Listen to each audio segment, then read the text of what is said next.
There comes a time in a woman's life when she no longer begs to be seen, when silence becomes her loudest decision, and when walking away becomes the most powerful sentence she ever speaks. So hear me clearly, if he's talking to another woman while he's with you, don't compete. Because the moment you feel like you have to prove your worth to stay in a relationship, you've already stepped out of alignment with yourself. And that's a far bigger loss than losing him. See, a man who entertains someone else while in a relationship with you, whether emotionally, physically, secretly, or casually, isn't confused, he isn't lost. And he's not just friends with her, he knows exactly what he's doing. He's testing how much of you he can disrespect before you finally choose yourself. He may not say it out loud, but his actions scream, I want attention. I want options. I want to feel desired by more than one woman. And I want to see how long she let me get away with it. Let's stop asking, why would he do this? The better question is, why are you still staying? Because a woman who knows her value does not chase reassurance in a man who's handing out confusion. She doesn't enter silent competitions with strangers online. She doesn't scroll through another woman's profile trying to see what's so special. She doesn't play tug-of-war for love. She knows if he's divided, he's already gone. Here's what no one tells you. The first red flag isn't always obvious. It's not cheating. It's not lying. It's when he starts sharing energy that used to be only yours with someone else. When the laughter you brought becomes recycled in someone else's inbox. When the late-night chats you used to have are now replaced by dry texts and vague replies. When I'm tired becomes the excuse, but he's still online. That's not love fading. That's respect disappearing. And when respect goes, love can't survive long after. Let's be real for a moment. You were taught to be soft, to be forgiving, to be the understanding woman, to say, maybe I'm overthinking, to believe that being the bigger person means shrinking yourself for peace. But I need you to hear this. Being the bigger person never means allowing disrespect to call your heart home. It doesn't mean watching him plant seeds in other gardens while he expects you to keep yours blooming. It doesn't mean lowering your standards so he can meet them halfway. Let's break the illusion. You're not crazy for noticing the change. You're not insecure for sensing the distance. You're not dramatic for asking why his behavior shifted. You're awake, you're intuitive, you're real. And you deserve real in return. So when the gut tells you he's emotionally slipping away, don't chase him. Trace yourself back to your own center. Because when you start arguing with a man who's already disrespecting you in silence, you're not gaining power, you're giving it away. Here's what to do when he starts talking to another woman. You pause. Not to come up with a comeback, not to stalk her profile. Not to wait and see if he'll come back to his senses. You pause, to hear yourself again, to find your grounding, to ask, why did I even think I had to compete in the first place? What part of me was afraid to walk away from something half given? Why did I think he was the prize when I've always been the blessing? See, women lose themselves trying to win battles they were never meant to fight. Let me tell you something uncomfortable, but freeing. You don't lose a man by letting him go. You lose yourself when you stay longer than your heart can breathe. You were not created to beg for loyalty. You were not designed to fight other women for attention. You were not built to carry the weight of a relationship he treats as optional. You are the woman, not a woman, the woman. And when he stops seeing that, it's not your job to remind him, it's your cue to remove yourself. Let me say this to your spirit. You don't compete for someone who's not confused you just hoped he wasn't. You don't explain yourself to someone who knows they're hurting you. You don't convince a man who already shows you how low he values commitment. You choose silence. Silence is not weakness. Its power, it doesn't beg, it doesn't scream, it doesn't prove. It walks away quietly, but permanently. And when you walk away, don't just disappear. Evolve, not for him to notice, not to make him jealous, not to post on Instagram with cryptic quotes. You evolve for you. Because when a woman finally stops competing and starts healing, she becomes unstoppable. Her skin glows differently. Her voice speaks with more depth. Her mind sharpens. Her boundaries become sacred ground. And her peace, non-negotiable. You don't need closure from him. You don't need answers from someone who already gave you all the answers through their behavior. Closure isn't in the text. It's not in the apology. It's in the mirror, in the woman who finally says, I don't need to be chosen to know I'm worthy. I don't need your loyalty to validate my love.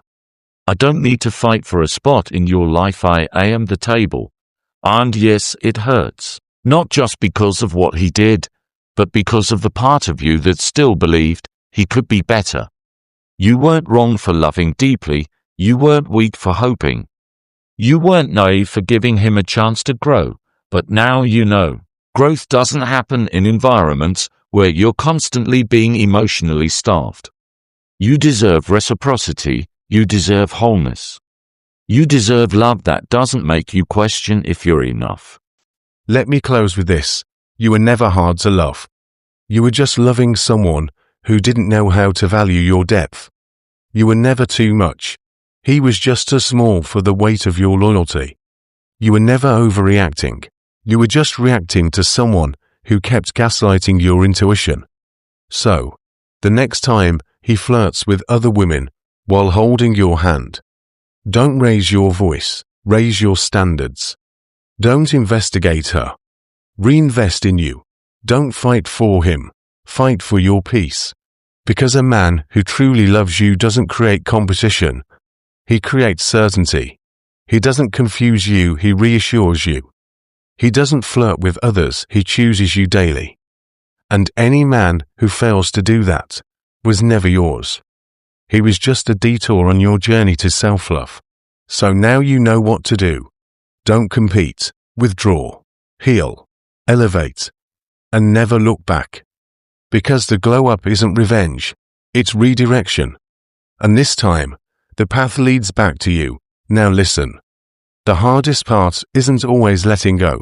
It's realizing how long you held on to the idea of who he could be, instead of accepting who he already showed you he was.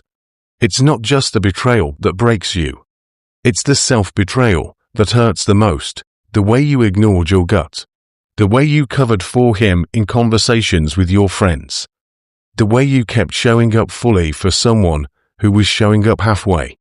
But that part of you that tried, she was loving, she was loyal, she saw potential, and even though she hurt herself trying to hold it all together, she deserves compassion, not shame.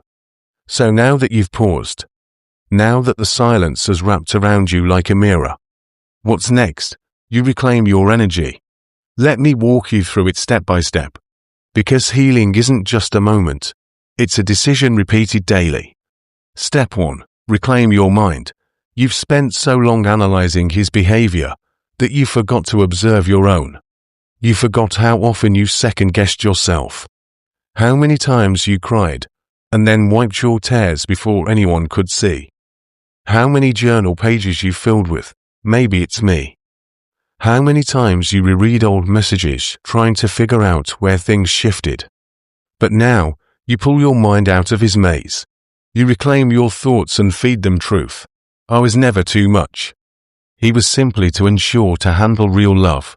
I was never the problem. I was just in the wrong chapter of someone else's story. This isn't rejection. It's redirection back to my own soul. Step 2. Reclaim your time. Think about it. How many days did you spend worrying instead of glowing? How many nights did you wait for a phone call that never came? How many conversations did you water down just to keep the peace? Time is the most expensive thing you'll ever spend. And now, you stop wasting it on someone who didn't value your presence. You use that time to rebuild your inner home. Start reading again.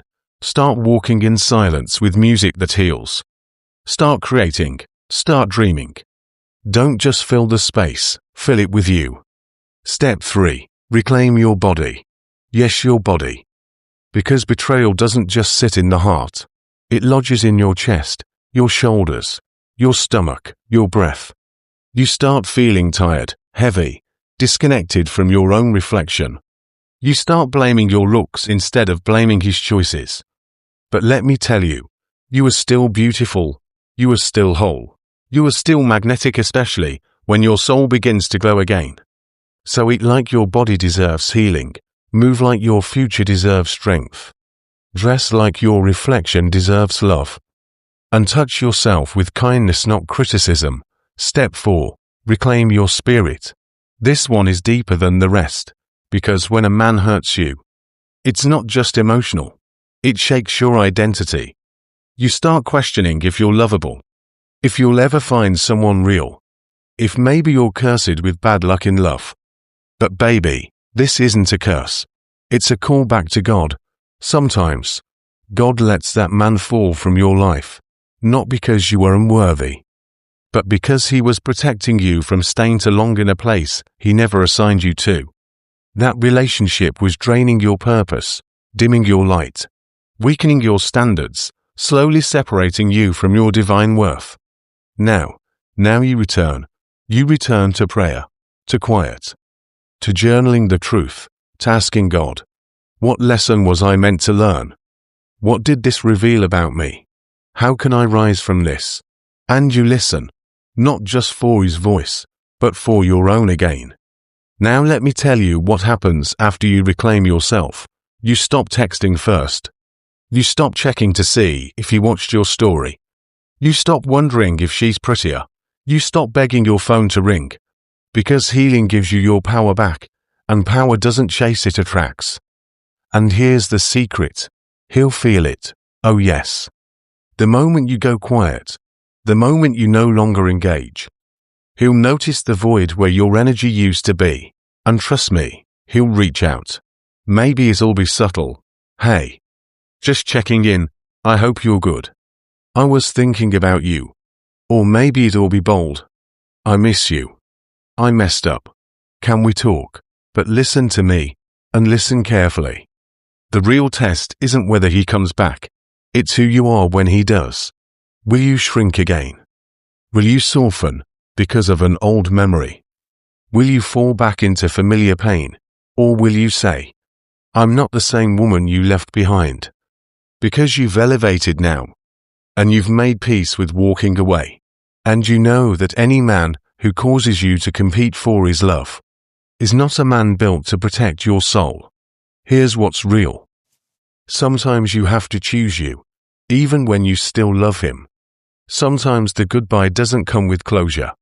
Sometimes the healing doesn't come with an apology. Sometimes the glow-up comes quietly, after the tears dry, in the privacy of your room, when you whisper, I'm done. So from this day on, you no longer chase. You no longer wait. You no longer compete. You choose peace over pain, growth over games, wholeness over half-love, healing over history. You are not broken. You are being rebuilt. And this version of you, she's not to be played with. So don't compete, observe, withdraw, rebuild, rise, and never again settle for a man who needed to lose you to realize what he had.